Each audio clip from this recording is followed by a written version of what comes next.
अस्सलाम वालेकुम once again. मैं कहा शायद शुरू में आप लोगों से मिस हो गया हो, तो घर जाके आप लोगों ने पढ़ा और 4 घंटे लग गए पढ़ने में। 5 घंटे आपने सारा का सारा लिखने के बाद सारा का सारा रट्टा भी मारा बीच में? अच्छा, सिर्फ रट्टा। हाँ तो ठीक है, रट्टा तो फ्रेमवर्क का ऐसा तो नहीं था। हमने तो मतलब डेली रट्टे मारने के लिए आपके पास पूरा 1 महीना मजीद भी होगा जिन्होंने क्रैम करना है। जी, समझ नहीं आ रहा था कि याद कौन सा करना है, सिर्फ पढ़ना था। एथिक्स वाले में ज़्यादा से ज़्यादा अगर आपका दिल कर रहा है याद करने का, तो मैंने बताया था कि वो जो नया आता है पुराना जाता है, और उनकी जो आपस में जो राब्ता है वो चीज़ इंपॉर्टेंट थी। उसके अलावा 220 के अंदर वो 6 चीज़ों के नाम आपको पता होने चाहिए, और उसमें जो डायरेक्शन सुपरविजन वाला एरिया वो थोड़ा सा ज़्यादा बाकियों से अहम है। बाकी चीज़ें तो काफ़ी जेनेरिक हैं। 210 में अगर देखें तो प्री कंडीशन सबसे ज़रूरी चीज़ है। प्री कंडीशन, और फिर उसके बाद जब टर्म्स चेंज हो रही होती हैं तो उस वक्त क्लाइंट से आपकी जो बातचीत होती है, और आप माने ना माने तो क्या होता है। तो ये गिनती का चंद अहम एरिया था। कल के दिन में एलोकेट करने का बेसिक मकसद था कि ISA 220 को हम ज़रा सही से थॉरोली समझ लें, क्योंकि 220 नया है और अभी ICAP ने उसको प्रॉपर टेस्ट नहीं किया। तो इस अटैम्प्ट में या अगली अटैम्प्ट में किसी भी वक्त जोश में आके अगर वो उसकी तरफ जाएं तो आपकी उस पर बड़ी अच्छी ग्रिप बनी हुई हो।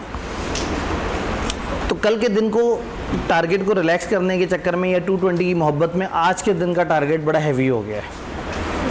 आज हमने 2 ऐसे चैप्टर्स करने हैं जो दोनों नॉलेज बेस्ड हैं, जहाँ से लॉजिकल सवाल ना होने के बराबर आते हैं और जहाँ से स्ट्रेट फॉरवर्ड सीधे सीधे सवाल आते हैं। दिखने में लॉजिकल सवाल हम उसे कह सकते हैं, लेकिन अल्टीमेटली वो आपके नॉलेज बेस्ड आंसर हो रहे होते हैं।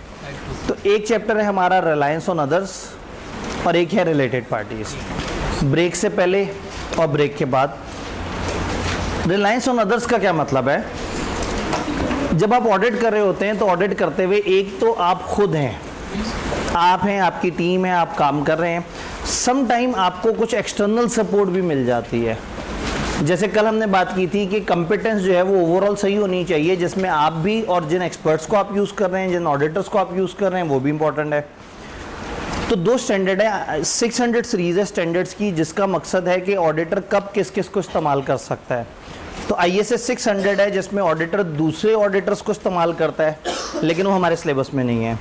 610 बताता है ऑडिटर जब इंटरनल ऑडिटर को इस्तेमाल करता है, और 620 बताता है ऑडिटर जब एक्सपर्ट को इस्तेमाल करता है।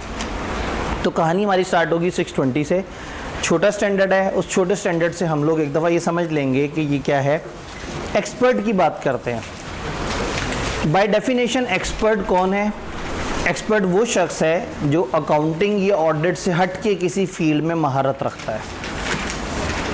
ऑडिट करते हुए बहुत सारे ऐसे एरियाज़ आते हैं जहाँ पे आपको इंजीनियरिंग नॉलेज चाहिए होती है, जहाँ आपको वैल्यूएशन की नॉलेज चाहिए होती है, कुछ खास गैसेस की नॉलेज चाहिए होती है, कुछ खास केमिकल्स की नॉलेज चाहिए होती है, कुछ खास एरियाज़ की नॉलेज चाहिए होती है। आप क्लाइंट के नॉन करंट एसेट्स की वैल्यूएशन चेक कर रहे हैं, तो ज़मीनों की वैल्यू आपको नहीं पता कि कितनी होगी, आप ज़मीनों के एक्सपर्ट नहीं हैं। आप बिल्डिंग्स के कंस्ट्रक्शन की कॉस्ट या एस्टिमेटेड कॉस्ट क्या होगी आपको बहुत ज़्यादा अच्छा अंदाज़ा नहीं है।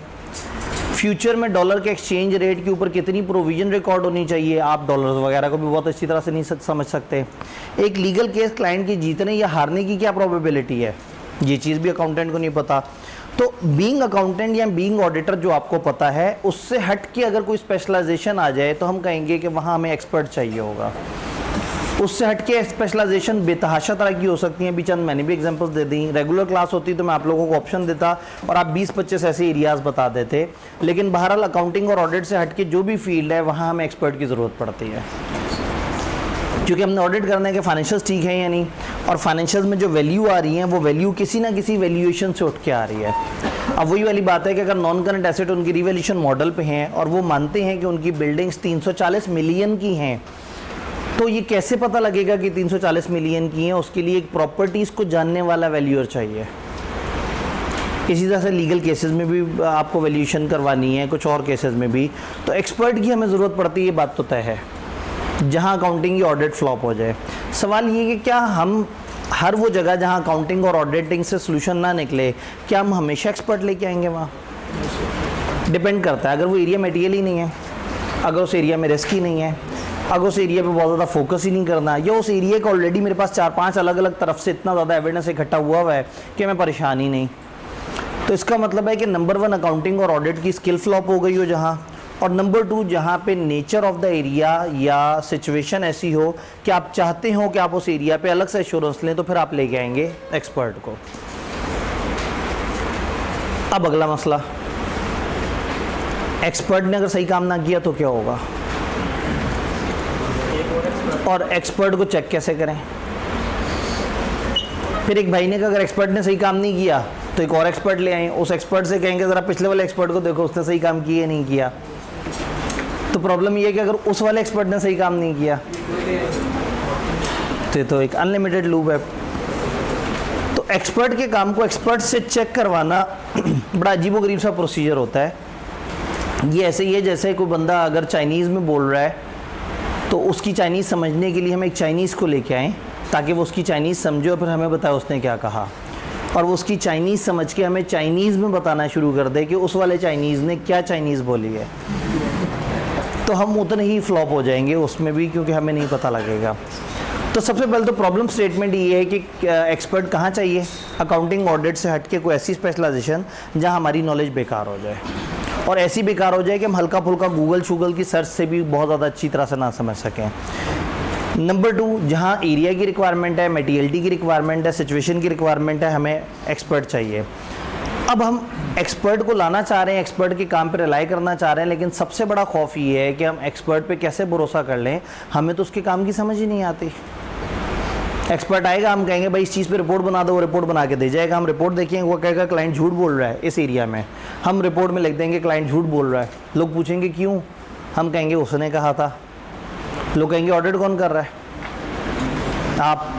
आपको पता है जो आपने लिखा है इसका मतलब क्या है, हम कहेंगे जी वो एक्सपर्ट ने जो बताया था हमने वही लिख दिया। तो प्रॉब्लम ये है कि एक्सपर्ट तो एक स्पेशलिस्ट नॉलेज वाला है, लेकिन उसकी बेस पे मैंने जो ओपिनियन देना है वो आम इंसानों को देना है। तो वो मैं ओपिनियन तभी दूंगा जब मुझे एक्सपर्ट के काम की भी समझ होगी और जब मुझे पता होगा कि उसने अच्छा काम किया या नहीं किया। यहाँ पे एक चैलेंज आता है कि एक एक्सपर्ट अच्छा काम कर रहा है या नहीं कर रहा है, ये कैसे जज किया जाए। तो स्टैंडर्ड ने कुछ सेफगार्ड्स बताए हैं। पहला सेफगार्ड वो कहते हैं आप एक्सपर्ट ही अच्छा लेके आओ। अगर आपने कभी एक्सपर्ट बुलाया और उससे काम करवाया तो 2 मसले हो सकते हैं, एक्सपर्ट बुरा था या उसने काम बुरा किया। तो पहला सेफगार्ड क्या है, एक्सपर्ट अच्छा लेके आया जाए। ये अच्छा एक्सपर्ट कैसे कहते हैं, जो दिखने में खुशनुमा नज़र आता हो, अच्छे कपड़े पहनता हो। क्या होता है अच्छा एक्सपर्ट, अच्छी स्किल्स हो। अब स्किल तो कोई भी कह देगा मेरे अंदर है, एक्सपीरियंस हो, रेपुटेशन हो, क्वालिफिकेशंस हो डिफरेंट तरह की, कुछ सर्टिफिकेशंस हो, किसी को ख़ास बॉडी का मेंबर हो, कोई पब्लिकेशंस वगैरह, कोई किताबें लिखी हों, कोई आर्टिकल्स वगैरह लिखे हों। जिस बंदे के बारे में जितना ज़्यादा मुझे भरोसा होता चला जाएगा मैं उतना कॉन्फिडेंट होता चला जाऊँगा। तो सबसे पहले एक्सपर्ट वो होना चाहिए जो बड़ा कॉम्पिटेंट किस्म का हो। क्योंकि बड़ा छोटा सा स्टैंडर्ड है और टेक्निकल डिबेट है, तो हम पहले डिबेट कर लेते हैं, बाद में इसकी इंग्लिश देख लेंगे, उसमें बहुत ज़्यादा मसला नहीं है। तो सबसे पहले हम एक एक्सपर्ट चूज़ करेंगे वो जो तालीमी एतबार से, तजर्बे के एतबार से, रिकग्निशन के एतबार से, क्वालिफिकेशंस के एतबार से बाकियों से थोड़ा सा बेहतर हो। प्लस हो सकता है 2 बंदे इक्वली स्किल रखते हो, लेकिन एक बंदे से मेरी टीम ने पिछले साल किसी और कंपनी में काम करवाया था ऑडिट करते हुए, उनसे भरोसा ज़्यादा है। ऐसा एक्सपर्ट जिसका मार्केट में मैं अपने फर्म में बाकी लोगों से अपनी बरादरी में पूछूं कि यार वो फलाना तरह का मैं एक्सपर्ट चाहिए, तो वही नज़र में है, उनका जो फलाना एक शख्स है वो प्रॉपर्टीज़ की बड़ी कमाल वैल्यूएशन करता है, तुम उसी से करवा लो। तो अपनी फील्ड में पूछ लेंगे, अपने पुराने एक्सपीरियंस को देख लेंगे, उसकी तालीम को देख लेंगे, तजर्बे को देख लेंगे, डिग्रियों को देख लेंगे, इसके अलावा सर्टिफिकेशंस को देख लेंगे, किताबों को देख लेंगे। तो स्टेप 1 है हम एक अच्छा एक्सपर्ट लेके आए। स्टेप 2, कन्फ्यूजन नहीं होनी चाहिए। स्टेप 2 इज़ मैं उसके साथ बैठ के तय करूं कि देखो तुम एक्सपर्ट, तुम्हें मैंने हायर किया है और मैंने इनके लिए हायर किया है, जिस कंपनी के लिए। तो कंपनी को भी समझाना होगा कि मेरी टीम में एक और बंदा भी आ जाएगा, आपने उसको भी वैसी इन्फॉर्मेशन देनी है जैसे मुझे देनी है। और फिर एक्सपर्ट को कहूँगा तुमने भी वैसी कॉन्फिडेंशियलिटी का ख्याल रखना है जैसे मैं रखता हूँ। तो अब एक एक्सपर्ट के साथ एग्रीमेंट करेंगे, वही टर्म्स ऑफ एंगेजमेंट याद है जो हमारी क्लाइंट के साथ हुई थी। स्कोप क्या होगा, तुम क्या करोगे, मैं क्या करूँगा, फ्रेमवर्क क्या होगा। तो इधर भी इसके साथ ये तय करें एक्सपर्ट के साथ, तुम क्या करोगे, मेरी ऑडिटर, मैं बीइंग ऑडिटर क्या जिम्मेदारी है, तुम्हारी क्या जिम्मेदारी है, स्कोप क्या होगा, किस एरिया पे क्या काम करना है, एंड पे मुझे किस किस्म की रिपोर्ट देनी है, और मेरी कॉन्फिडेंशियलिटी का किस तरह से ख्याल रखना है। ये चीज़ें तय हो गई। अब मैं उसे कहूँगा तुम काम करो। उससे काम करने का कह के मैं छुट्टी करके नारायण कागान की सैर पे निकल जाऊँगा, क्योंकि काम तो एक्सपर्ट कर रहा है।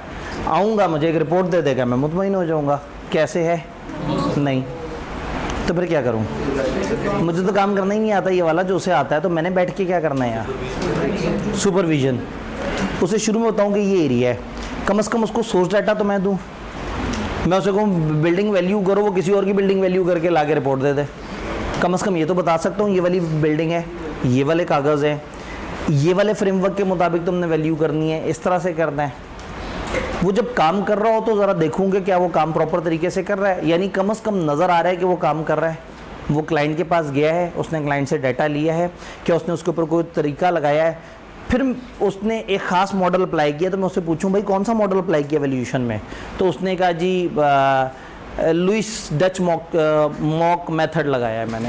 हम कहेंगे लुइस डच मॉक मेथड क्या होता है, गूगल पे सर्च किया तो पता लगा ज़मीनों को वैल्यू करने का ऑस्ट्रेलिया के अंदर एक ख़ास तरीका है, जिसमें उस ज़मीन का शहर के सेंटर से फासला नापते हैं, उसको इतने से मल्टीप्लाई करते हैं, फलाना कोई फ्रेमवर्क होगा। मैं फिर उसकी कैलकुलेशन को उस फ्रेमवर्क के मुताबिक कम से कम मैं मैथ तो चेक कर सकता हूँ, कम से कम एक इंग्लिश में लिखे हुए फ्रेमवर्क को उसने जो वर्किंग की उसको आपस में कंपेयर तो कर सकता हूँ। मैंने कहा ये जो तुमने ये इसमें जो इनके पास जो कंटेनर है इसमें जो गैस पड़ी हुई है, तुमने इसको कैसे मेजर किया। उसने कहा वैल्यूएशन का एक ख़ास तरीका होता है ये वाला, मैंने उस तरीके से इसको वेरीफाई किया है। उसको नेट पे सर्च किया, जब उसको नेट पे सर्च किया तो पता लगा कि उसके लिए एक क्रिप्टोजेंटोमीटर चाहिए होता है। अब ये हमारे एक्सपर्ट ने अपने बैग में से जब सामान निकाला, अब सारा सामान निकाल लिया, मैं खड़ा देख रहा हूँ कि अब ये क्रिप्टोजेंटोमीटर निकालता है या नहीं। इतना तो कर सकते हैं ना, मुझे काम नहीं आता, लेकिन कम से कम मैं थोड़ा सा सियाना बन के साइड पे तो खड़ा हो सकता हूँ। मिस्त्री जब घर बना रहे होते हैं तो लोगों को जो घर बनवा रहा होता है उसे नहीं सेंस होती बहुत ज़्यादा, लेकिन कम से कम सर पे तो खड़ा हो ही जाता है। कम से कम ये तो कहता है देखो सीमेंट ज़्यादा लगाना, चूना कम लगाना, ठीक। तो इसका मतलब ये है कि ये मान लिया कि मुझे ये काम नहीं आता, ये मानते हुए मैंने उस काम की सुपरविजन करनी है। उसको जो सोर्स डाटा दिया है उसको देख लेना है, उसको वर्किंग करते देख लेना है, उसको कहना है कि वर्किंग पेपर में प्रॉपर तरीके से लिखो, उसकी अजम्पशंस को थोड़ा सा देख लेना है, उसकी कैलकुलेशंस को रिकैलकुलेट कर लेना है, और उसके बाद जब वो रिपोर्ट दे तो उस रिपोर्ट को उसके साथ बैठ के एक दफ़ा समझ लेना है, और ना सिर्फ समझ लेना है, उस फील्ड के कुछ और एक्सपर्ट से उसके ऊपर राय ले लेनी है। मैं ही नहीं कह रहा एक दूसरे एक्सपर्ट को ले आएँ उससे सारा काम करवाएं, एक दूसरे एक्सपर्ट से जाके कहेंगे जी हमने एक रिपोर्ट बनवाई है, उसमें एक बंदे ने कहा कि वैल्यूएशन के फलाना प्रोटोकॉल के तहत ये मसला है, तो हो सकता है दूसरा बंदा भी उस पर हमें थोड़ा सा कोई ऐसा पॉइंट दे दे जिससे हमें तस्दीक हो जाए कि पिछले बंदे ने अच्छा काम किया है। या अगर कोई नया लफ्ज़ बोले कि हाँ यूँ तो होता है लेकिन वो वाला मेथड भी ट्राई कर लेना, तो हम आगे से पूछेंगे भाईजान वो वाला मेथड तुमने देखा है क्या, ये देखो ये मेरी वर्किंग में चौथी लाइन में लिखा है कि उस मेथड के तहत भी मैंने जवाब निकाला है।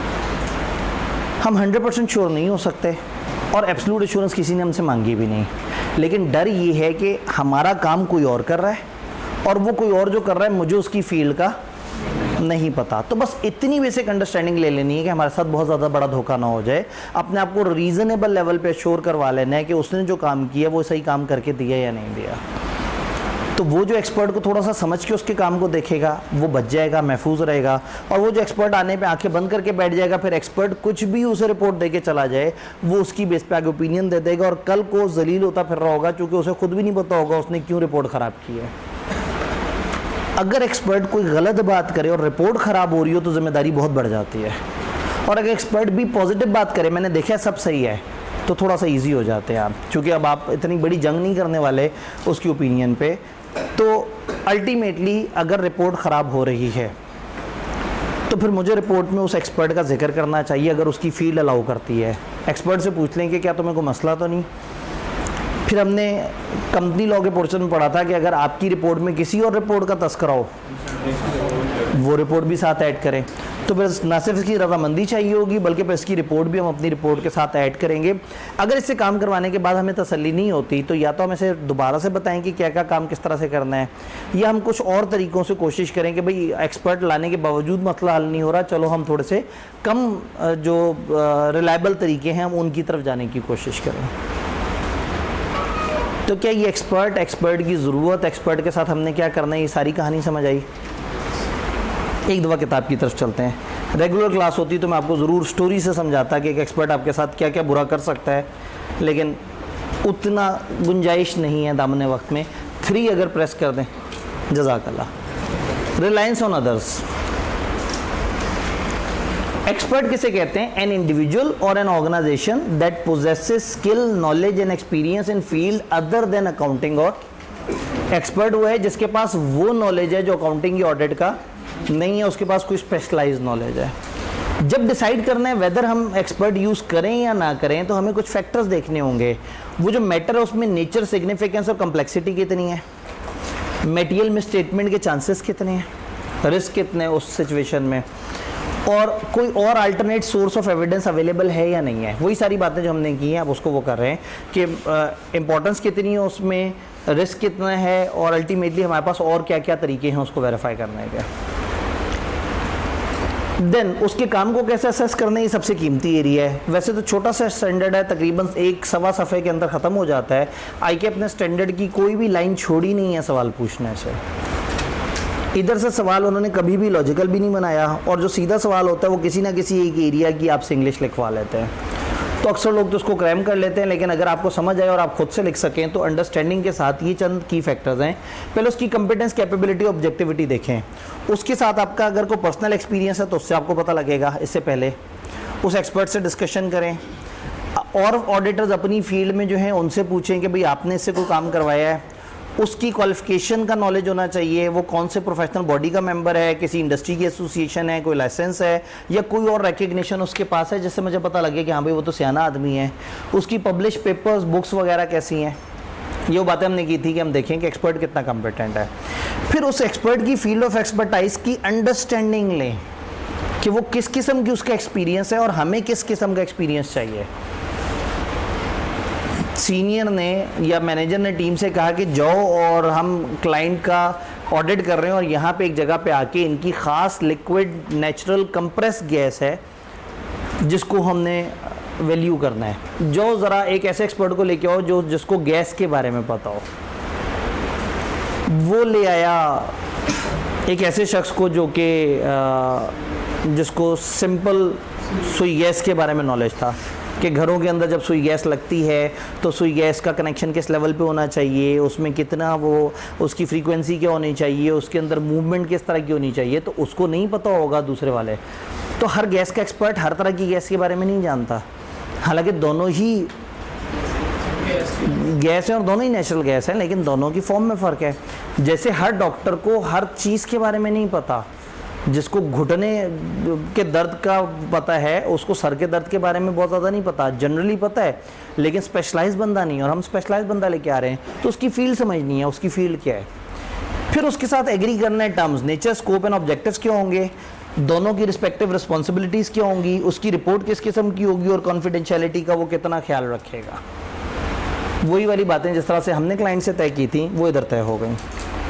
फिर क्या करें, अब उसके काम को देखना है, उसके काम की एडिक्वेसी देखें, उसकी कंक्लूजन्स की रीजनेबलनेस देख लें, उसकी कंक्लूजन्स को बाकी ऑडिट एविडेंस के साथ मैच करके देख लें कि बाकी ऑडिट एविडेंस क्या कहता है, उसकी अजम्पशंस और मेथड्स को देख लें कि क्या आपको मुनासिब लग रहे हैं, और जो सोर्स डाटा उसको मिला था देख लें वो रेलेवेंट, कंप्लीट और एक्यूरेट है या नहीं है।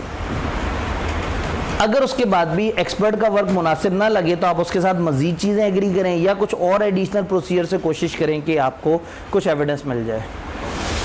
एंड फाइनली ऑडिटर उसको अपनी रिपोर्ट में तब तक रेफ़र नहीं करेगा जब तक लॉ की तरफ से रिक्वायर्ड नहीं है, और जब ऑडिटर एक्सपर्ट को रेफ़र करेगा तो उसका सिर्फ मकसद होगा यूज़र्स को बताना कि मैंने इस बंदे को इस्तेमाल किया और इस बंदे ने मुझे राय दी है।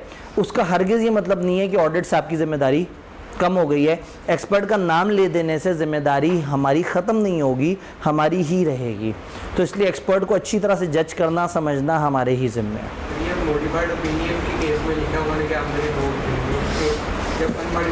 जी अब सवाल ये है, इसमें अब लाइट ओपन कर दें क्योंकि अब मोटी मोटी बात होने लगी है। इन्होंने कहा है कि मॉडिफाइड ओपिनियन के केस में आप ज़रूर उससे पूछें, क्योंकि जब रिपोर्ट अनमॉडिफाइड है, जब मैं कह रहा हूँ कि मैंने आपके फाइनेंशियल्स देखे हैं, सब कुछ ठीक है, हाँ, लेकिन मैं आपको बता दूं कि मैं एक एक्सपर्ट लेके आया तो उस एक्सपर्ट ने ना बड़े अरसे काम किया और काम करने के बाद एक रिपोर्ट दी और रिपोर्ट पढ़ के सुनाता हूँ, रिपोर्ट के मुताबिक कोई मसला नहीं है। तो फिर लोग कहेंगे भाई क्यों बता रहे हो कि एक्सपर्ट आया था, जब तुम सब ओके है, तुमने सुन लिया ना, बस हमें मत बताओ। यानी एक ऑडिटर साफ रिपोर्ट में क्यों बिला वजह एक्सपर्ट का जिक्र करके लोगों को बिला वजह कंफ्यूज करे, जिसने नहीं होना था ना वो एकदम से कंफ्यूज हो जाएगा कि एक्सपर्ट का बीच में जिक्र कहाँ से आ गया। लेकिन जब आप रिपोर्ट ख़राब ही इसलिए कर रहे हैं कि आपने कि एक्सपीरियंस बंदे को दिखाया और उसने बताया कि गड़बड़े हैं, तो फिर आपको एक्सपर्ट की रिपोर्ट और एक्सपर्ट का तस्करा करना पड़ जाएगा। जी इस एक्सपर्ट के ओवरऑल स्टैंडर्ड में इसका यूज़, इससे रिलेटेड जो डिस्कशन है, कोई सवाल, कोई कन्फ्यूजन, नॉलेज बेस एरिया। जी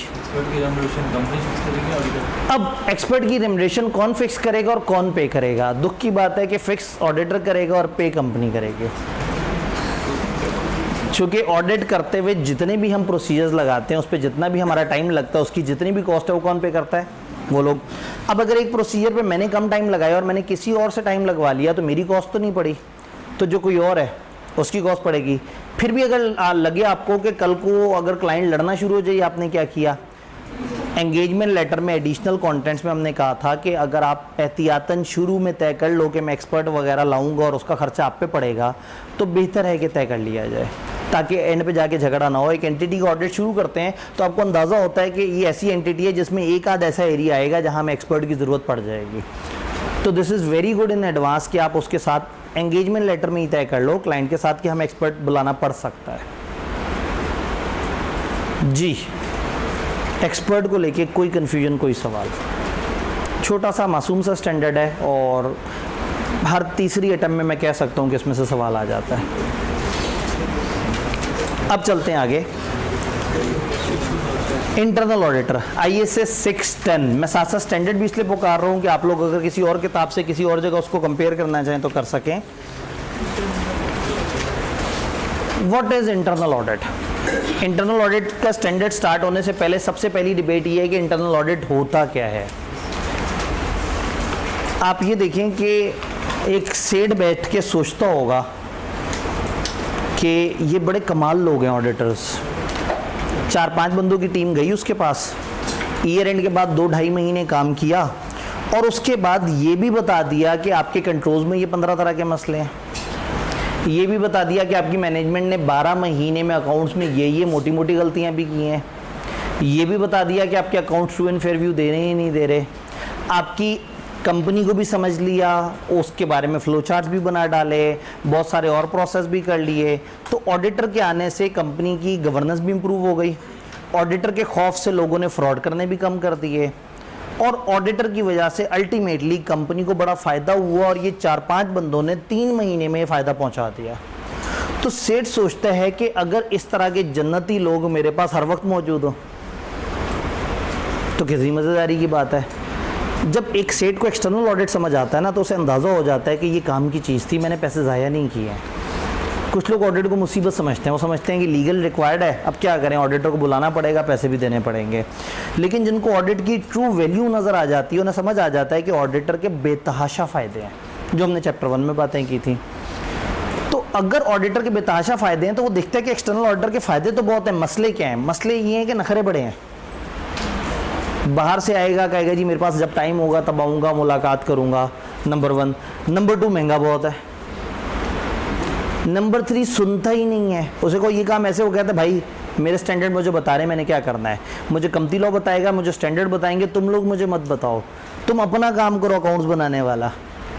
बदतमीज़ी भी करता है, सुनता भी नहीं है, बदतमीज़ आदमी भी है, नखरे भी बड़े हैं, लेकिन कॉम्पिटेंट भी बहुत है, काम भी बड़ा चौकस करता है। तो इसमें से इसके फ़ायदे निकाल लें और नुकसान दूर कर दें। तो वो क्या करेंगे, वो अपना एक डिपार्टमेंट बना लेंगे, इंटरनल ऑडिट डिपार्टमेंट। उसमें कुछ बंदे हायर कर लेंगे जो उनके नौकरी पेशा होंगे, तनख्वाहें लेंगे और उनको कहेंगे कि तुम लोगों के ज़िम्मे ऑडिट करना है और तुम वो ऑडिट करोगे जो हम तुम्हें कहेंगे। जिस महीने हम जिस एरिया का ऑडिट करें तुमने उस एरिया का ऑडिट करना है। जिस वक्त तुम्हें जो रिपोर्टें बनाने का कहें तुमने वो रिपोर्ट बनानी है, तो पैसे भी मुनासिब देने पड़ेंगे। आपके मुलाजमीन होंगे, एक्सटर्नल सर्विस प्रोवाइडर नहीं होंगे, प्रोफेशनल फर्म आपकी बात सुन रहे होंगे, आपके कहने पे काम करेंगे। जब आप उनको जैसे मर्जी कहेंगे वैसा काम करके दे देंगे, और हर वक्त ये भी नहीं कहेंगे कि नहीं जी मुझे तो शेयर होल्डर्स की बड़ी परवाह है। एक्सटर्नल तो बार बार कहते हैं नहीं नहीं ऐसे क्यों कर रहे हो, मैं तो शेयर होल्डर्स को रिपोर्ट दूंगा, रिपोर्ट भी हमें देगा। तो एक अच्छा नेक आदमी पक्का पक्का हमारे पास आ गया।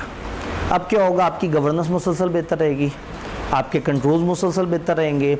आप जिस जिस एरिया का उससे चेकिंग करवाएंगे उस एरिया में वो हमेशा चीज़ें इंप्रूव कर देगा।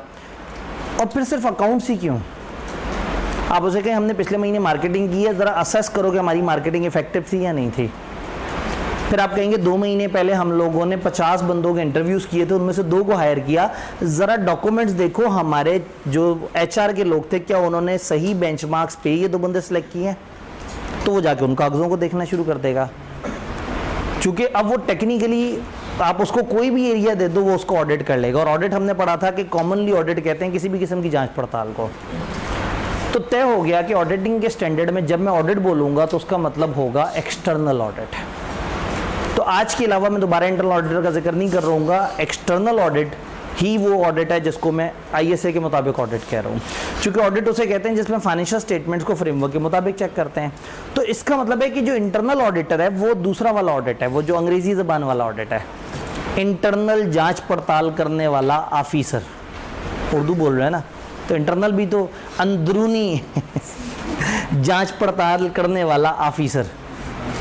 तो वो इंटरनल ऑडिटर बेसिकली आपके इदारे के अंदरूनी मामलात को जो आप उसे कहेंगे उस तरह से करेगा।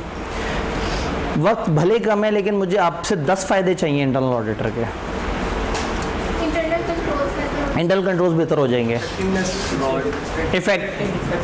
इफेक्टिवनेस बेहतर हो जाएगी। इन्होंने उसमें अंग्रेजी ऐड कर दी जी। फ्रॉड टाइम से मिल जाएंगे। वो एक्सटर्नल ऑडिटर भाई तो जिस वक्त फ्रॉड पकड़ेंगे वो बंदा तो कुछ तो दुनिया बैठा होगा। मैं बड़ी मुश्किल से ना, मैं 3-4 मुल्क जहन में आए और हर मुल्क के साथ कोई सियासी पर्सनैलिटी अटैच थी, तो मैंने कहा जो है ना सियासी तौर पे आप नाराज़ ना हो जाए। ऊपर सब तो सियासत के अलावा कुछ और लोग भी अटैच हो जाते हैं, वो भी अलग अलग मुल्कों में बैठे होते हैं, तो इसलिए कुस्तुन दुनिया थोड़ा सा सेफ ऑप्शन है जी। इन्होंने कहा पैसे बच जाते हैं। कैसे बचेंगे पैसे? एक्सटर्नल ज़्यादा फीस लेते हैं, एक्सटर्नल को साइड पे करते हैं, उसका पत्ता साफ कर देते हैं। इंटरनल, लेकिन इंटरनल से आप ऑडिट नहीं करवा सकेंगे, ये मजबूरी है।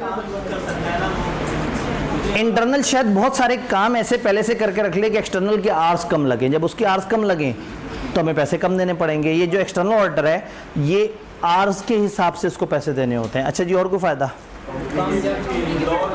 जी खवातीन की तरफ से? कंपनी अपनी पसंद से सिलेक्टेड एरियाज को ऑडिट करवा सकती है जहाँ जहाँ इंप्रूवमेंट गुंजाइश हो जी।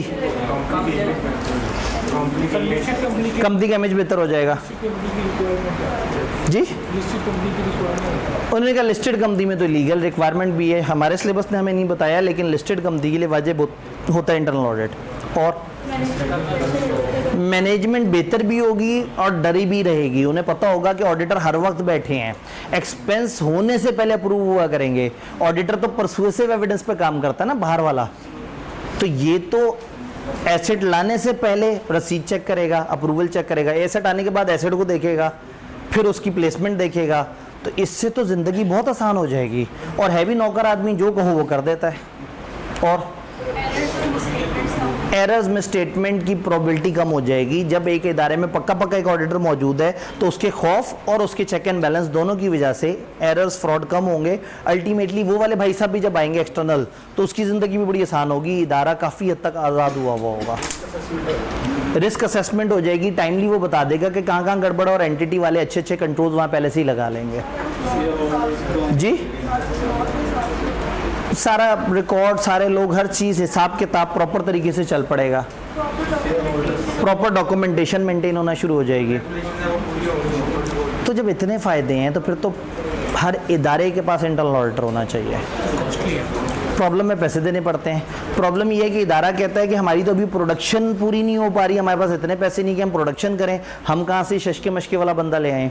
तो ये अमीर इदारों के चोंचले हैं इंटरनल ऑडिट।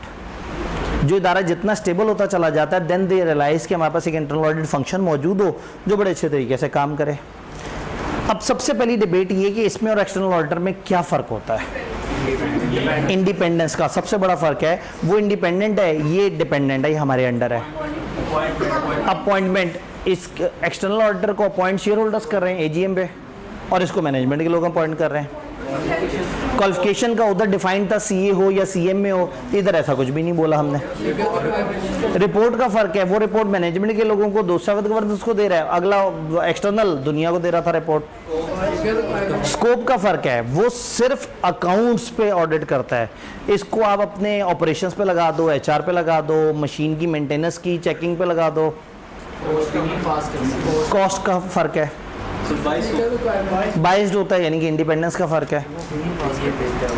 वो ओपिनियन देता है, ये साथ साथ हेल्प करता है, ये कंपनी को इम्प्रूव कर रहा होता है, वो बाहर वाले लोगों को पिछले फाइनेंशियल स्टेटमेंट्स के बारे में राय दे रहा होता है। तो कहानी तो बड़ी मज़ेदार है। इंटरनल ऑडिटर का जब इंडिपेंडेंस का मसला है ना, तो यहाँ पे एक ट्यूटर नोट है, आईकेप की किताब में इस वक्त नहीं है, कुछ टाइम पहले होता था, उससे पहले नहीं था, तो आईकेप कुछ चीज़ें प्लस करता है, फिर कभी माइनस कर देता है, तो एहतियातन मैं लोगों से ज़रूर डिस्कस कर रहा होता हूँ।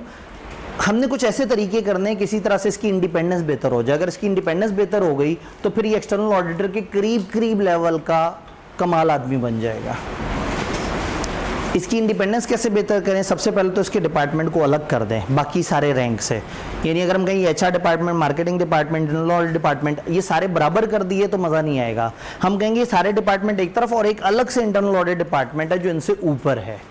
एक तो उसका रैंक बेहतर कर लें, दूसरा उसमें जो बंदे हायर करें उनके जो अपने ज़ाती रैंक हैं वो ऊपर के होने चाहिए।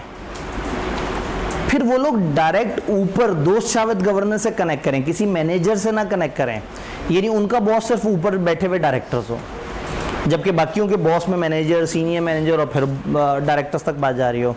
उनकी हायरिंग फायरिंग इदारे के अंदर के लोग ना करें, इदारे के टॉप पे बैठे हुए जो दोषावत गवर्नेंस है वो हायरिंग करें। उनको निकालने का फैसला भी ऊपर वालों का होना चाहिए, इनकी तनख्वाहें और तनख्वाहों के इंक्रीमेंट का फैसला भी, वो रिपोर्ट भी फिर ऊपर वालों को दें, यानी नीचे की लेयर ऑफ मैनेजमेंट तक वो पहुँचे ही ना। फिर ऐसा ना हो कि इंटरनल ऑडिटर जो लोग हैं उनकी इदारे के लोगों से बहुत ज़्यादा अच्छी दोस्ती हो जाए, इनको अजनबी रखें, इनको रोटेट करते रहें, इनको किसी एक डिपार्टमेंट पे ज़्यादा टाइम ना लगाने दें। आज वो एचआर पे काम करें, महीने बाद उठा के किसी और जगह लगा दें। अगर फ़र्ज़ करें मजबूरी है कि आपने सिर्फ प्रोडक्शन पे ही हर साल इंटरनल ऑडिट वो करना है, तो फिर प्रोडक्शन की टीम में अगर जो इंटरनल ऑडिटर उनकी जगह बदलते रहें कि ये बंदा अभी रहीम यार खान में था, ये तकरीबन साल बाद इसको उठा के जो है वो फैसलाबाद वाले प्रोडक्शन यूनिट पे लगा देते हैं, उसके साल बाद इसको गुजरांवाला भेज देते हैं। लोगों को रोटेट करते रहें, उनकी लाइन ऑफ रिपोर्टिंग चेंज कर दें, उनके बॉस चेंज कर दें, उनका सिस्टम को बयान करने का तरीका चेंज कर दें। बातें समझ आएंगी? तो फिलहाल यहाँ तक का स्टैंडर्ड पढ़ते हैं और फिर देखते हैं कि अब ये जो इतना अजीम आदमी है हम इसका क्या कर सकते हैं। यहाँ के लिए अब लाइट बंद करनी पड़ेगी और बल्कि बंद भी कर दें लगे हाथों। जज़ाकल्लाह। What is internal audit? Internal audit की आप लोगों ने बड़ी तसल्ली से बात की। पर्पज़ एंड फंक्शन क्या है इंटरनल ऑडिट के? इंटरनल ऑडिट के फंक्शन ये है कि इंप्रूवमेंट हो जाएगी फाइनेंशियली ऑपरेशनल कंट्रोल में, लॉज एंड रेगुलेशंस की कंप्लायंस बेहतर हो जाएगी, economy, efficiency, effectiveness of operation बढ़ जाएगी। एक्सटर्नल ऑडिटर भी हो सकता है डिसाइड करें कि वो भी इनके काम को यूज़ कर ले, उनकी भी ज़िंदगी आसान हो सकती है। इंटरनल ऑडिट डिपार्टमेंट से इदारे की रेपुटेशन बेहतर हो जाएगी। ये 5 बातें लिखी हैं, लेकिन आप अपने अल्फाज में अगर खुद से 10 फ़ायदे बताना चाहें तो आप बता सकते हैं। वीकनेस एंड लिमिटेशन, कोई लीगल रिक्वायरमेंट नहीं है तो इसलिए लोग अक्सर इसको रखते नहीं। इसकी क्वालिफिकेशन जो है बहरहाल फिर आपका एक जजमेंटल मैटर है कि आप इसको लेके आएँ या नहीं। इंटरनल ऑडिट फंक्शन की कॉस्ट की वजह से अक्सर लोग इसकी तरफ नहीं आते, और सम टाइम इसकी इंडिपेंडेंस जो है वो आपको बहुत ज़्यादा परेशान कर रही होती है। अभी बातें हमने पढ़ी हैं, सिर्फ जल्दी जल्दी से इसको डिस्कस कर रहे हैं। एक्सटर्नल इंटरनल ऑडिटर का कंपैरिजन रोल, इसका रोल है कि वो ओपिनियन देगा फाइनेंशियल स्टेटमेंट्स के ऊपर, और इसका रोल है कि वो एग्जामिन करेगा सिस्टम को, कंट्रोल्स को, और देखेगा कहाँ कहाँ रिस्क है और कहाँ कहाँ इंप्रूवमेंट हो सकती है। इसकी क्वालिफिकेशन स्टैचू यानी कि लॉ सेट करेगा, उसकी क्वालिफिकेशन लॉ ने सेट नहीं की। ये शेयर होल्डर्स अपॉइंट कर रहे हैं, वो मैनेजमेंट अपॉइंट कर रही है। अभी तो मैनेजमेंट कर रही है, इंप्रूवमेंट कैसे होगी कि मैनेजमेंट के बजाय कौन अपॉइंट करे? दोषावत गवर्नेंस। लेकिन यहाँ तो मैनेजमेंट ही लिखेंगे ना, जो प्रॉब्लम है इसका। इसकी ड्यूटीज़ कौन सेट कर रहा है? ये लॉ सेट कर रहा है, वहाँ मैनेजमेंट वाले सेट कर रहे हैं। ये रिपोर्ट किसको कर रहा है? शेयर होल्डर्स को, वो मैनेजमेंट को। किताब ने बस इतने से फ़र्क बताए। फिर हम इसकी इंडिपेंडेंस बेहतर कैसे कर सकते हैं, हम इसकी रिपोर्टिंग लाइन बेहतर कर सकते हैं। Chief internal auditor direct audit committee को, डायरेक्टर्स में कमेटियां होती हैं, डायरेक्ट ऑडिट कमेटी को रिपोर्ट करे जो ऑडिट के मामलात को देखते हैं, रादर देन किसी चीफ अकाउंटेंट को या फाइनेंस के किसी हेड को रिपोर्ट करे। ये डायरेक्ट बड़ों को, ओनर्स के नुमाइंदों को रिपोर्ट करे। स्कोप, फाइनेंस डायरेक्टर या लाइन मैनेजमेंट इसका स्कोप ना डिसाइड करे, इसका स्कोप ऑडिट कमेटी वाले डिसाइड करें। फिर रोटेशन होनी चाहिए, इनको अलाउ नहीं करना चाहिए कि बहुत ज़्यादा फैमिलियर हो जाए, इनको बार बार बदलते रहना चाहिए। 3 से 5 साल तक तो बड़ी रोटेशन होनी चाहिए, और छोटे छोटे एरियाज पे तो मंथली, 2-2 मंथली बेसिस पे भी रोटेशन होनी चाहिए। अपॉइंटमेंट, इसकी अपॉइंटमेंट सीनियर एग्जीक्यूटिव की तरफ से नहीं होनी चाहिए जो खुद भी इन्फ्लुएंस हो और कल को उसका अपना कोई मसला हो तो ये उसको सपोर्ट कर रहा हो। जाहिर है आपसे जो इमीडिएट ऊपर बॉस है आप उसको तो सपोर्ट करेंगे, तो अगर ये उनके खिलाफ रिपोर्ट देगा तो कल को इसकी नौकरी चली जाएगी। तो इसलिए हम ये कह रहे हैं कि इसकी अपॉइंटमेंट या इसका जो चीज़ें डिज़ाइन करना है या इसका रिमूवल वो बड़ों के पास होना चाहिए। इसी तरह से इंटरनल ऑडिट कंट्रोल्स डिज़ाइन करना, इंटरनल ऑडिटर को नहीं रिस्पॉन्सिबल होना चाहिए कि वो कंट्रोल्स डिज़ाइन करें, वो सजेस्ट करें कि यहाँ वीकनेस है और वो मशवरा दें कि यहाँ कंट्रोल्स लगा दो, बट कंट्रोल्स बनाना उनके ज़िम्मे नहीं होना चाहिए, नहीं तो वो तो सेल्फ रिव्यू थ्रेट में आ जाएंगे। बात समझ रहे हैं? इन तरीके से हम इनकी इंडिपेंडेंस थोड़ी सी बेहतर कर सकते हैं। क्या यहाँ तक बात समझ आ रही है?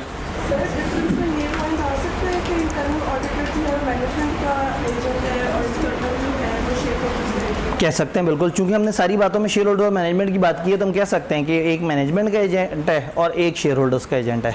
जी लाइट्स ओपन कर देते हैं 13 जज़ाकल्लाह। जी इंटरनल ऑडिटर क्या है और उसके बारे में जो हमने बातें पढ़ी उसमें कोई अगर एक आध सवाल है तो बताएं, नहीं तो अब अगले सवाल की तरफ आते हैं कि ऑडिटर क्या करेगा अब इसका। क्लियर है? पक्का? सारे चक्कर में बैठे हैं कि आज टारगेट ज़्यादा है, सर को रोकना नहीं है। इतने अच्छे बच्चे अगर मिल जाएं तो कमाल ही ना हो जाए। ठीक है जी, अहम सवाल, बड़ा धुंधला सा सवाल है। How external auditor can use the work of internal auditor. External auditor internal auditor के काम को कैसे इस्तेमाल कर सकता है? और नॉर्मली मैं से कहता हूं कि ये सवाल ये नहीं है, ये 3 सवाल हैं। अगर अभी तक जब मैं इंटरनल ऑडिटर पढ़ा रहा था तो मैं इधर आ गया था मैनेजमेंट की तरफ और बाबा क्या था वो जो बाहर वाला बंदा, पूरे ऑडिट में हमने उसी की टोन में बात करनी है। लेकिन अभी थोड़ी देर पहले मैं इसके रोल में उतर गया था, मैं बहुत शर्मिंदा हूँ, मैं वापस बाहर निकलता हूँ, मैं अब आपकी साइड पे आता हूँ, एक्सटर्नल ऑडिट वाली साइड पे। अब मैं एक्सटर्नल ऑडिटर हूँ और अब वो जो इदारे के अंदर बैठा हुआ इंटरनल ऑडिटर है मैंने उसके बारे में तबसरा करना है। मुझे पता लग गया कि एक इदारे में इंटरनल ऑडिटर मौजूद है। अब मैंने 3 सवाल अपने आप से पूछने हैं, 3 बड़े ड्रामाई सवाल। पहला सवाल, क्या हम इंटरनल ऑडिटर के काम को इस्तेमाल कर सकते हैं? बड़ा अहम सवाल है। दूसरा, उससे थोड़ा सा ज़्यादा अहम सवाल, क्या हम इंटरनल ऑडिटर के काम को इस्तेमाल कर सकते हैं? और तीसरा सबसे अहम सवाल कि क्या हम इंटरनल ऑडिटर के काम को इस्तेमाल कर सकते हैं? तो ये 3 अलग अलग सवाल जो है। तीसरा वाला देखिए ना सबसे डिफरेंट था, हालांकि पहला और दूसरा बड़े मिलते जुलते लग रहे थे।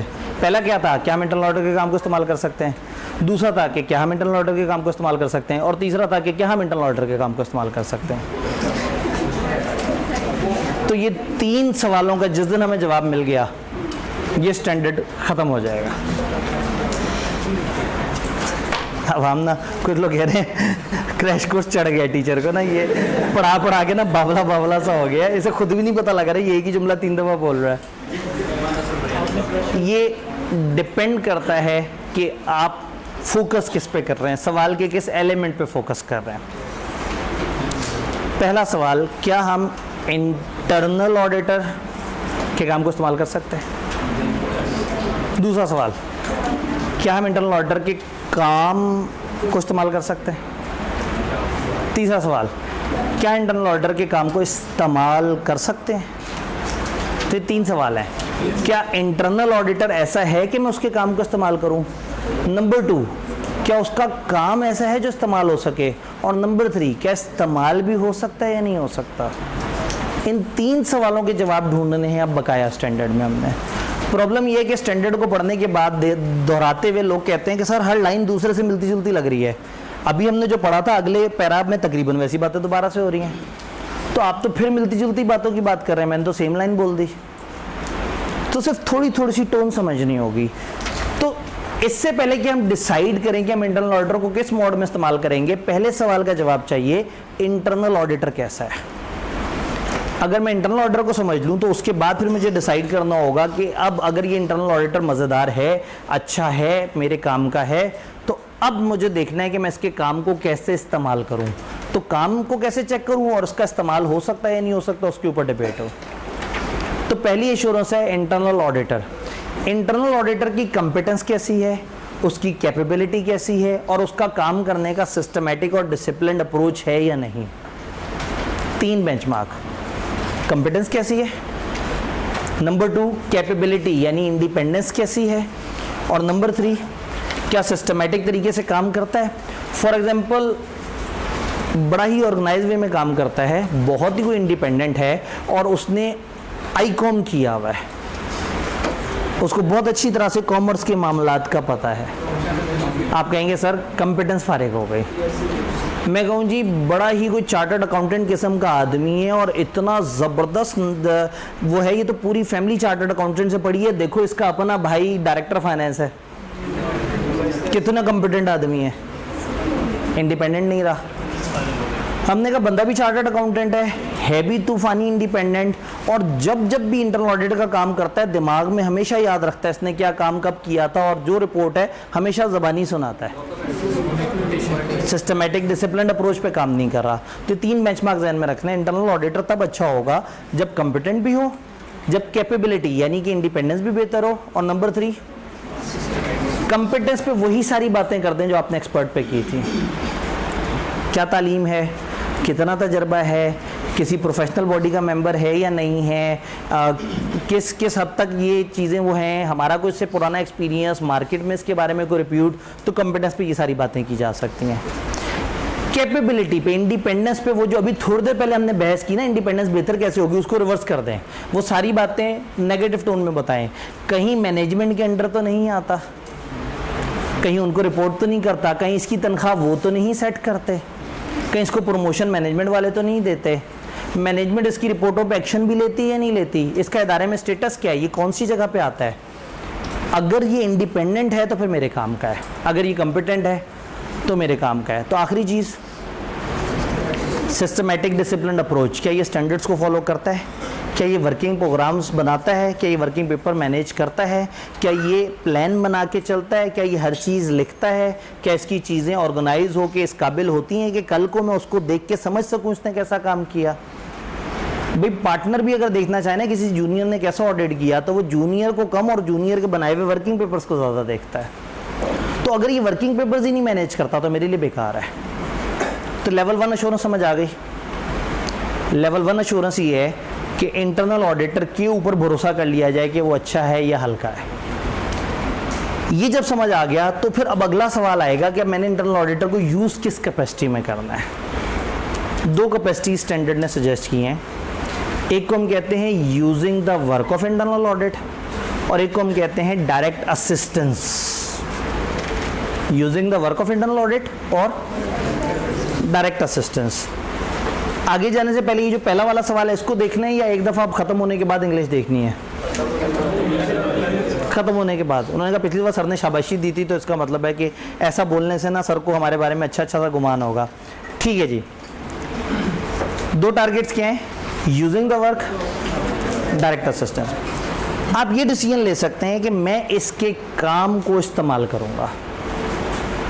ये भाई साहब ने काम किया होगा साल भर, मैं पहुंचा हूँ ज़्यादातर जून एंड के आसपास, जुलाई अगस्त में बैठ के जो साल भर इसने काम किया उनमें से कुछ सिलेक्टेड काम उठाऊं और उसको इस्तेमाल करूं।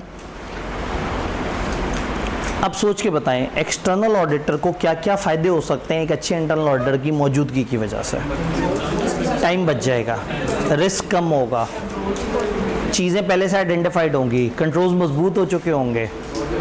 यही तो वो चीज़ें जिन पे टाइम लगता था ऑडिटर का। चीज़ें ऑर्गेनाइज हुई होंगी, चीज़ें पहले से मौजूद होंगी, काम हुआ हुआ होगा। तो जब आपको आने से पहले पता है कि इंटरनल ऑडिटर मौजूद है, तो वाई नॉट कि हम अपने फ़र्ज़ करें 100 एरियाज़ हैं, उन 100 एरियाज़ में से 12-13 एरियाज़ में इंटरनल ऑडिटर का काम इस्तेमाल कर लें। हमने जो सेल्स के ऊपर पूरे साल सेल्स के ऊपर बहुत ज़्यादा सैंपल उठा के, रसीदें उठा के क्या चेक करना था, साइन आ रहे हैं या नहीं आ रहे, अमाउंट लिखी है या नहीं लिखी, 2 टिक हुए हुए हैं या नहीं हुए हुए, फाइल में लगी हुई है या नहीं लगी हुई, सीरियल नंबर आ रहे हैं। अब ये इतना बच्चों वाला काम है, और कितना मज़ा है कि अगर ये बच्चों वाला काम इसने पहले से किया हो, मुझे बंदे पे तो भरोसा आ चुका है, तो अगर इसने ये काम ऑलरेडी किया हुआ होगा तो मैं उस काम पे कम टाइम लगाऊंगा। तो रादर देन कि मैं वो काम रिपीट करूं, मैं इसके काम की रफली क्वालिटी असेस कर लूं, और अगर मज़े का लगे तो जैसे पार्टनर हर एरिया तो नहीं करता ना, लेकिन हर एरिया के बच्चे के काम को असेस करके उसे अंदाज़ा हो जाता है कि मैं सही ओपिनियन दे दूँ, तो हम इसका काम पकड़ के उसके काम को चेक कर लें। तो हम क्या करेंगे, देखेंगे कि इसने कौन कौन सा काम हमसे रेलेवेंट किया है। हो सकता है वो एचआर पे काम कर रहा था, मेरे लिए ज़रूरी नहीं है। हो सकता है मार्केटिंग की पॉलिसीज़ को देख रहा था, ज़रूरी नहीं है। लेकिन साल में पता लगा उसने 3 ऐसे काम किए हैं जो मेरे काम के हैं। उसने सेल्स की रसीदें देखी हैं, उसने पेरोल की कंप्लीटनेस देखी है, और उसने बैंक के अंदर जाने वाली 100% ट्रांजैक्शंस को क्रॉस मैच किया है कि वो कहाँ कहाँ गई। तो ये 3 काम इसके मुझसे रिलेट कर रहे थे। वही वाली बात ना, मैं इस्तेमाल भी कर सकता हूँ या नहीं। अगर तो काम ही मार्केटिंग का है तो मेरे लिए तो बेकार है। तो मैं वो काम पकड़ूंगा, अब उस काम को चेक करूंगा। आज मैं उतना फंसा हुआ नहीं जितना थोड़ी देर पहले एक्सपर्ट को लेके फंसा हुआ था।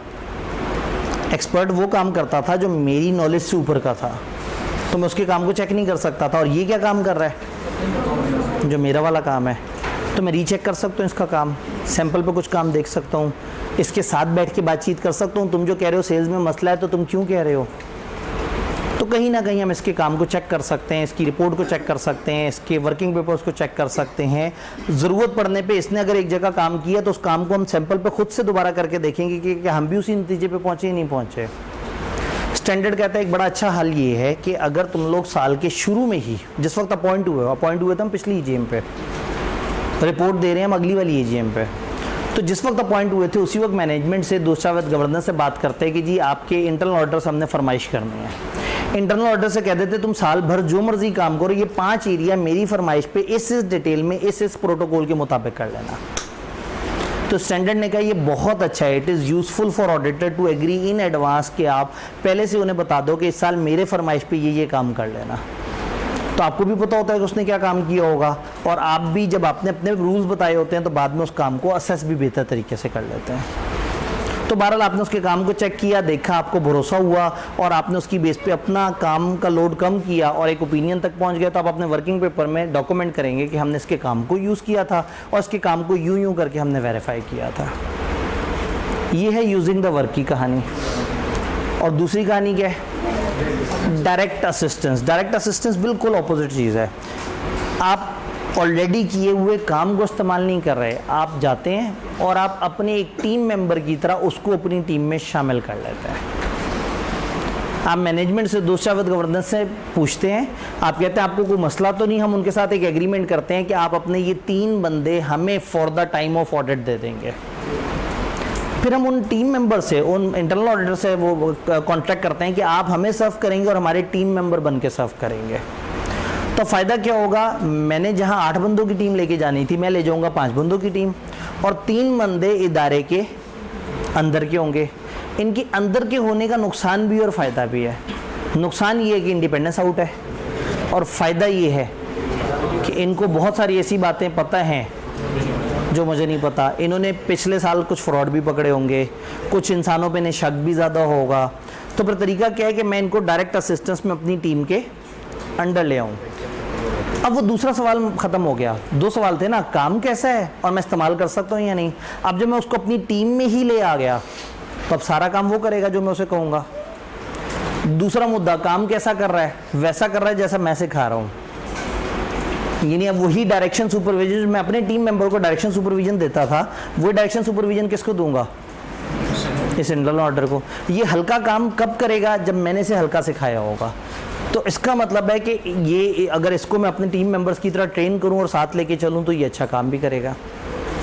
लेकिन स्टैंडर्ड को डर लगा, उन्होंने कहा ऐसा ना हो कि इंटरनल ऑडिटर को यूज़ करके ऑडिटर चिल हो जाए।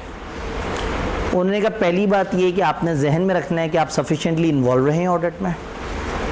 दूसरा आपने जहन में रखना है कि इसके ज़िम्मे मुश्किल चीज़ें नहीं डालनी, जो टेक्निकल चीज़ हो खुद करनी है, जो लेस टेक्निकल ऐसे दे सकते हैं, जो ज़्यादा मटेरियल है खुद करो, जो कम मटेरियल है ऐसे दें, जिसमें जजमेंट ज़्यादा है वो खुद करें, जिसमें बहुत ही कम जजमेंट है, जहाँ रेपिटेटिव आसान बच्चों वाला लेकिन लेंथी काम है इसके ज़िम्मे लगाएं, जहाँ टेक्निकल सियाना दिमाग लगाने वाला जजमेंट लगाने वाला सेंसिटिव इस तरह का काम है वो ज़्यादा से ज़्यादा खुद करें। इसको ऐसे किसी काम में इन्वॉल्व ना करें। इवन इससे ये भी मत मशवरा लें कि तुम्हारे काम को यूज़ करूँ या तुम्हें डायरेक्ट असिस्टेंस के लिए यूज़ करूँ। बात समझ आई? तो फिर एंड पे आप डॉक्यूमेंट क्या करें? हमने इनके साथ क्या कॉन्ट्रैक्ट किया, मैनेजमेंट के साथ क्या कॉन्ट्रैक्ट किया, कौन से बंदे चूज़ किए, उन बंदों को क्या काम दिया और उन बंदों ने कैसा काम किया, ये सारी चीज़ें डॉक्यूमेंट कर लेंगे, हमारी ज़िंदगी आसान हो जाएगी। तो ये एक थीम है, थीम समझ आ जाए तो स्टैंडर्ड देखने में तो काफ़ी ड्रैग कर रहा है, काफ़ी बातों को रिपीट कर रहा है, लेकिन अगर हमें ये ओवरऑल थीम अप्रोच समझ आ गई है तो अब सिर्फ हमने इंग्लिश को जल्दी जल्दी से देखना है। कोई कन्फ्यूजन है तो बताएं, नहीं तो इंग्लिश जल्दी से देख लेते हैं। जी जी, अगर एक इंटरनल ऑडिटर मैनेजमेंट के साथ किसी फ्रॉड में इन्वॉल्व है और एक्सटर्नल ऑडिटर को नहीं पता, वो बेचारा क्या करे। इसलिए हम कोशिश ये कर रहे हैं कि उसको जो एरिया दें वो लेस सेंसिटिव हो, वो उस फ्रॉड की वजह से ज़्यादा भी जो नुकसान करे वो बड़े कम लेवल का हो। दूसरा, एक बात जहन में रहे कि लेवल 1 सवाल सबसे पहले करना था। 3 सवाल थे, इंटरनल ऑर्डर कैसा है, काम यूज़ हो सकता है या नहीं, और इस्तेमाल के काबिल है या नहीं है। तो पहला सवाल था कि इंटरनल ऑर्डर कैसा है, तो मैंने वहाँ 3 चीज़ें उसी वक्त चेक कर ली थी, कंपिटेंस, इंडिपेंडेंस यानी कैपेबिलिटी और सिस्टमेटिक। अगर मैं उसकी इंडिपेंडेंस समझ चुका हूँ और मुझे अच्छी लगी है तो ही स्टैंडर्ड अलाउ करेगा। स्टैंडर्ड ने कहा है कि अगर आपको उसकी कंपिटेंस पे डाउट है या अगर आपको उसकी इंडिपेंडेंस पे डाउट है, आप उसको डायरेक्ट अंडर सुपरविजन नहीं ला सकते। लेकिन तीसरे डाउट का कोई मसला नहीं, अगर वो सिस्टमेटिक काम नहीं करता कोई मसला नहीं, मेरे अंडर काम करेगा ना, सिखा दूंगा। तो इंडिपेंडेंस तो सबसे पहला बेंचमार्क है। शुरू में ही अगर हमें डाउट है तो हमें तो उसको बीच में नहीं करना चाहिए। लेकिन अब हमें पता ही ना लग पाए बावजूद शदीद कोशिश के, तो फिर हम आ जाएंगे चैप्टर 1 की तरफ के there are some inherent limitation. Auditor चाहे जितना मर्जी परफेक्ट हो, कुछ कोताहियाँ उस गरीब से हो जाएंगी। ये तो हम मानते हैं कि हम परफेक्ट कभी भी ऑडिट नहीं कर सकते। इंग्लिश 1-3 कर दें ताकि हम जो है ना खुल के इंग्लिश देख सकें। ISA 610 deals how external auditor can use the work of internal auditor. 610 deals specifically with external auditor responsibility, और वो कहते हैं कि 2 में से आप एक काम करेंगे, या using the work of internal audit function या using internal auditors to provide direct assistance। समझ आ जाए तो स्टैंडर्ड बड़ा अच्छी तरीके से रिवाइज हो जाता है। भाई कुछ कहना चाहते हैं?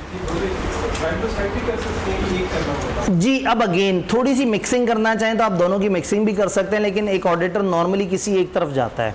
बहरहाल स्टैंडर्ड ने आपको दोनों ऑप्शन दिए हैं, तो दिस कैन हैपन कि एक एरिया में उनके किए हुए वर्क को इस्तेमाल कर लिया और एक एरिया में उनको साथ मिला लिया, या उनके एक बंदे को अपने साथ मिला लिया।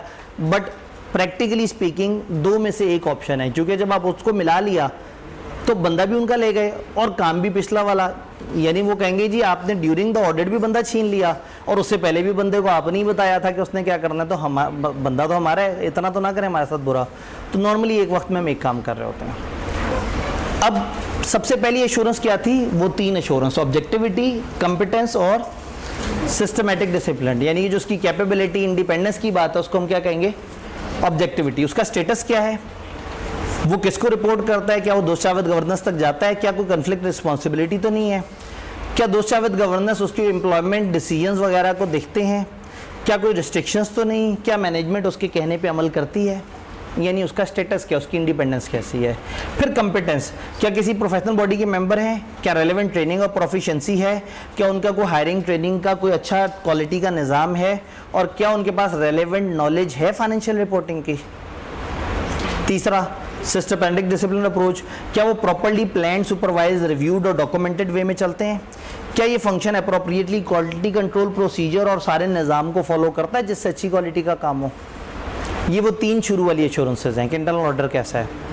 अब हमने किसी एक तरफ आना है, तो सबसे पहले हम आए हैं यूजिंग द वर्क की तरफ। जल्दी से इसकी इंग्लिश देखते हैं। एक्सटर्नल ऑडिटर इवेल्युएट करे जब उसके काम को यूज़ करना है कि क्या वो काम प्रॉपर्ली प्लान था, परफॉर्म था, सुपरवाइज था, क्या सफिशिएंट अप्रोप्रिएट ऑडिट एविडेंस हासिल हो गया था रीजनेबल कंक्लूजन के लिए, क्या उन्होंने उस काम में अप्रोप्रिएट कंक्लूजन तक पहुंच गए, और क्या उन्होंने जो रिपोर्ट बनाई है उनके साथ मैच कर रहा है, और क्या जो उन्होंने एक्सेप्शंस या अनयूजुअल मैटर्स बताए वो प्रॉपर्ली रिजॉल्व हुए या नहीं हुए। अब हम उनका काम चेक कर रहे हैं। It is useful for external auditor के एडवांस में एग्री कर ले इंटरनल ऑडिटर से शुरू में ही कि तुम कौन सा काम करोगे, उसमें क्या मटेरियलिटी और परफॉर्मेंस मटेरियलिटी होगी, इसके ऊपर हम आगे चल के बात करेंगे। परफॉर्मेंस मटेरियलिटी, उसका सैंपल सिलेक्शन का मेथड क्या होगा, वो डॉक्यूमेंट कैसे करेगा, वो रिव्यू कैसे कराएगा। तो अच्छा है कि हम शुरू में उससे तय कर लें। यूजिंग द वर्क में शुरू से कह देंगे तुम साल भर ये काम करना। After evaluating specific areas of work, external auditor further procedure क्या लगाएगा, वो इंक्वायरीज करेगा इंटरनल ऑडिट वालों से। तुम्हारा काम देखा, बड़ा अच्छा लगा, ये काम में ये जो ये लिखा था इसका क्या मतलब था, यहाँ क्या कहना चाह रहे थे, इस चीज़ का सोल्यूशन क्या निकला था। उसके साथ क्रॉस क्वेश्चनिंग करें, ऑब्जर्व करें उसको काम करते हुए। आप उसके काम को, उसके वर्क प्रोग्राम को, उसके वर्किंग पेपर को रिव्यू करें और सैंपल पे काम खुद से भी करके देखें। Nature, time and extent of testing specific, उसके काम को कितना ज़्यादा ध्यान से देखना है, हमने उस पर कितना काम करना है, ये डिपेंड करता है कि हमारी रिस्क ऑफ मटेरियलिटी की जजमेंट कितनी है, ये डिपेंड करता है इंटरनल ऑडिट फंक्शन के बारे में हमारी असेसमेंट क्या है, और ये डिपेंड करता है कि जो उसका काम हमने बेसिक देखा हम उसके ऊपर कितना मुतमईन है। देन डॉक्यूमेंट क्या करना है कि इंटरनल ऑडिट फंक्शन उसका काम आपको कैसा लगा और आपने उसके काम पे प्रोसीजर्स क्या लगाए। ये पहला जोन है यूजिंग द वर्क। और दूसरा जोन क्या है, direct assistance. Direct assistance is defined कि use of internal auditor to perform audit procedure under direction, supervision and, वो हमारे अंडर काम करेगा, हमारा टीम मेंबर बन जाएगा। इंटरनल ऑडिटर डायरेक्ट असिस्टेंस नहीं दे सकते अगर उनकी ऑब्जेक्टिविटी यानी इंडिपेंडेंस में थ्रेट है, वो जो हम बात कर रहे थे, या वो कॉम्पिटेंट नहीं है। ये दो में से एक भी मसला हुआ तो हम डायरेक्ट असिस्टेंस वाला तजर्बा नहीं करेंगे।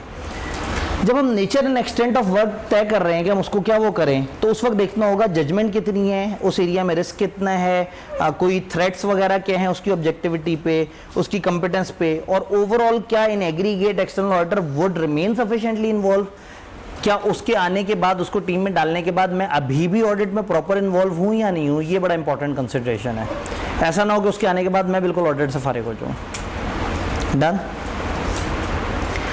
ISA 610 ने मना किया है कि आपने इंटरनल ऑडिटर को कुछ कामों के लिए डायरेक्ट असिस्टेंस में इस्तेमाल नहीं करना। कहाँ नहीं करना, उन्होंने कहा सिग्निफिकेंट जजमेंट्स में इस्तेमाल नहीं करना उसे, higher assess risk of material misstatement में उसे नहीं इस्तेमाल करना, जहाँ जजमेंट ज़्यादा है वहाँ इस्तेमाल नहीं करना। वो काम जिसमें इंटरनल ऑडिटर खुद इन्वॉल्व रहे थे उस काम को चेक करने के लिए उनको इस्तेमाल नहीं करना। और इस डिसीजन में कि आप इंटरनल ऑडिटर के काम को इस्तेमाल करें या असिस्टेंस यूज़ करें, इस डिसीजन के अंदर उन्हें इन्वॉल्व नहीं करना है कि आप उनसे पूछो तुम्हें क्या लगता है, तो उनसे मैं किस तरह से फ़ायदा उठाऊं, तो आप उनको इस तरह से नहीं करेंगे।